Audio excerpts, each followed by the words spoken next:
Selamat sore semuanya. Perkenalkan nama saya Kevin RR Pasaribu dengan NIM B1B1 22048. Saya dari Program Studi Ilmu Pemerintahan, Fakultas Hukum. Dosen pengampu di sini adalah Pak Alfa Beriansa SIP MIP yang diberi tugas tentang materi presentasi konsep ilmu politik dan hubungan ilmu politik dengan ilmu sosial lainnya. Sebelum masuk ke sejarah ilmu politik, ada kalanya kita bayangkan ketika mendengar kata politik. Mungkin sebagian dari kita menganggap bahwa politik itu kejam atau kotor karena digunakan sebagai instrumen untuk merekayasa sebuah masalah, khususnya di dalam pemerintahan. Kita yang memandang politik dalam hal negatif tentunya dipengaruhi oleh beberapa faktor-faktor yang dapat mengganggu dan melihat politik itu dari sisi negatifnya. Adapun faktor yang membuat hal tersebut adalah satu, masyarakat kerap menemui atau menjumpai janji-janji palsu yang disebarkan oleh sebagian wakil rakyat. Yang kedua, pemerintah yang tidak membagi atau perhatian pemerintah yang tidak merata. Dan yang ketiga adalah maraknya kasus atau terjadinya KKN yang terjadi di kalangan pemerintah. Maka dari itu, untuk menetralisasi dan memfilterisasi hal-hal negatif tersebut, kita harus memahami apa yang disebut dengan politik. Berikut pengertian atau sejarah ilmu politik. Istilah ilmu politik mempelajari politik, pemikiran mengenai politik atau politik di dunia barat banyak dipengaruhi oleh filsuf Yunani kuno abad yang ke-5 sebelum Masehi. Filsuf seperti Plato dan Aristoteles menganggap politik sebagai suatu usaha untuk mencapai masyarakat politik yang terbaik. Di dalam politik semacam itu, manusia akan hidup bahagia karena memiliki peluang untuk mengembangkan bakat. Kedua, bergaul dengan rasa kemasyarakatan yang akrab dan hidup dalam suasana moralitas yang tinggi. 1.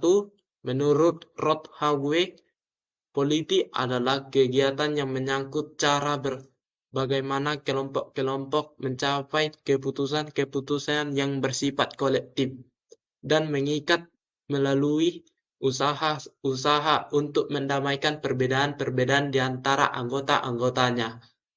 Yang bersifat kolektif adalah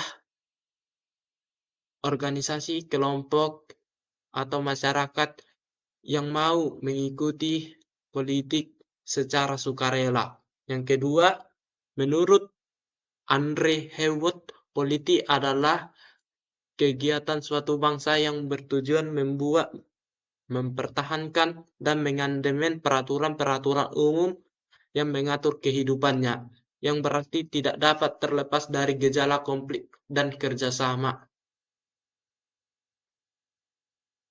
Maka dari itu, konsep ilmu politik pada umumnya adalah usaha untuk menentukan peraturan-peraturan yang diterima oleh sebagian besar warga untuk membawa masyarakat ke arah kehidupan bersama yang harmonis.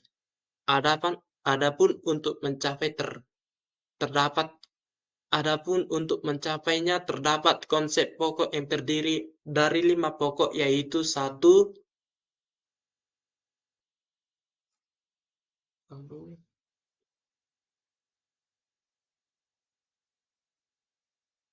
Ya, 1. Negara. Negara adalah suatu organisasi dalam suatu wilayah yang memiliki kekuasaan tertinggi yang sah dan ditaati oleh rakyatnya. Para sarjana politik yang menekankan negara sebagai inti dari politik, memusatkan perhatiannya pada lembaga-lembaga kenegaraan serta bentuk formalnya. Yang kedua, kekuasaan. Kekuasaan adalah kemampuan seseorang atau suatu kelompok untuk memengaruhi perilaku seseorang atau kelompok lain sesuai dengan keinginan para pelaku. Fokus perhatian seorang sarjana politik tertuju pada perjuangan untuk mencapai atau mempertahankan kekuasaan, melaksanakan kekuasaan atau pengaruh atas orang lain, atau menentang pelaksanaan kekuasaan itu. Selanjutnya yang ketiga, pengambilan keputusan. Keputusan adalah hasil dari membuat pilihan di antara beberapa alternatif.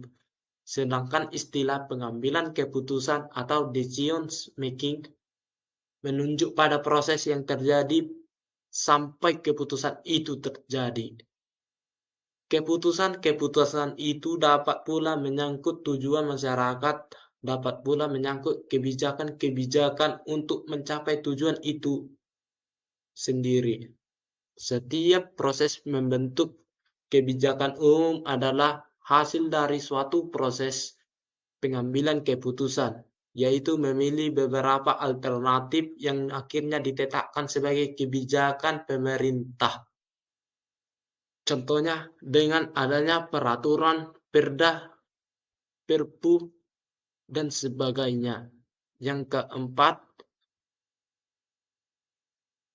kebijakan umum. Kebijakan adalah suatu kumpulan keputusan yang diambil oleh seorang pelaku atau kelompok politik dalam usaha memilih tujuan dan cara untuk mencapai tujuan itu. Aspek kebijakan umum menganggap bahwa setiap masyarakat mempunyai beberapa tujuan bersama. Contohnya dengan diputuskannya undang-undang HAM, Komnas HAM, dan sebagainya. Yang kelima, pembagian atau distribusi. Pembagian atau distribution dan alokation atau alokation ialah pembagian dan penjatahan nilai-nilai atau values dalam masyarakat. Para sarjana politik menekankan pembagian dan alokasi, bahwa pembagian ini sering tidak merata dan karena itu menyebabkan konflik yang terjadi di masyarakat. Contohnya terjadinya kesenjangan pembagian APBN antara kota A dan kota B. Selanjutnya hubungan ilmu politik dengan ilmu pengetahuan sosial lainnya. Politik sangat berhubungan erat dengan ilmu-ilmu sosial lainnya, karena ilmu politik mempelajari gejala-gejala sosial yang terjadi dan yang selalu berubah, atau mempelajari manusia sebagai makhluk sosial yang bisa rasional tetapi juga irasional, yang terbagi atas 1. Ilmu sejarah, 2. Ilmu filsafat, 3. Ilmu sosiologi, 4. Ilmu antropologi, 5. Ilmu ekonomi, 6. Ilmu psikologi sosial, dan yang terakhir ilmu hukum. Ilmu hukum adalah ya. Hubungan ilmu politik dengan ilmu sejarah adalah sejarah merupakan alat yang paling penting bagi ilmu politik. oleh karena menyumbang bahan yaitu data dan fakta dari masa lampau untuk diolah lebih lanjut. Yang kedua, hubungan ilmu filsafat dengan ilmu politik. Hubungannya erat sekali dikarenakan ilmu politik yaitu bagian dari filsafat yang menyangkut kehidupan politik, terutama mengenai sifat hakiki, asal muasal, dan nilai atau values dari negara. Yang ketiga, hubungan ilmu sosiologi dengan ilmu politik. Sosiologi membantu sarjana politik dalam usahanya memahami latar belakang, susunan, dan pola kehidupan sosial dari berbagai golongan dan kelompok dalam masyarakat dengan menggunakan pengertian dan teori sosiologi. Maka dari itu dapat mengetahui sampai mana susunan dan stratifikasi sosial memengaruhi atau dipengaruhi. Selanjutnya, hubungan ilmu politik dengan ilmu antropologi. Antropologi menyumbang pengertian dan teori tentang kedudukan serta peran berbagai satuan sosial budaya yang lebih sederhana atau kecil. Yang selanjutnya, hubungan ilmu ekonomi dengan ilmu politik. Ekonomi dan politik adalah dua aspek karena memiliki hubungan yang erat. Ilmu ekonomi berorientasi kuat terhadap kebijakan yang rasional, khususnya penentuan hubungan antara tujuan dan cara mencapai tujuan yang telah ditentukan. Di sini para sarjana politik ikut serta dalam pengaturan atau pengembangan ekonomi nasional yang terjadi di Indonesia, yaitu dengan program pembangunan jangka 5 tahun. Yang selanjutnya, hubungan ilmu geografi dengan ilmu politik. Ilmu politik memandang bahwa kondisi geografis dari suatu negara sangat luas berpengaruh terhadap aktivitas politik dan lembaganya. Selanjutnya, hubungan ilmu politik dengan ilmu sosial lainnya. Yang selanjutnya, ilmu psikologi. Ilmu psikologi sosial adalah pengkhususan psikolog yang mempelajari hubungan timbal balik antara manusia dan masyarakat, khususnya faktor-faktor yang mendorong manusia untuk berperan dalam ikatan kelompok atau golongan. Selanjutnya, hubungan ilmu hukum dengan ilmu politik. Hubungannya dengan ilmu politik dan ilmu hukum adalah dalam peranan negara sebagai pembentuk hukum dan dalam objek ilmu hukum itu sendiri, yaitu hukum. Hukum juga merupakan salah satu di antara sekian banyak alat politik yang dapat digunakan untuk mewujudkan kebijakan penguasa dan negara. Dalam hal ini, para sarjana politik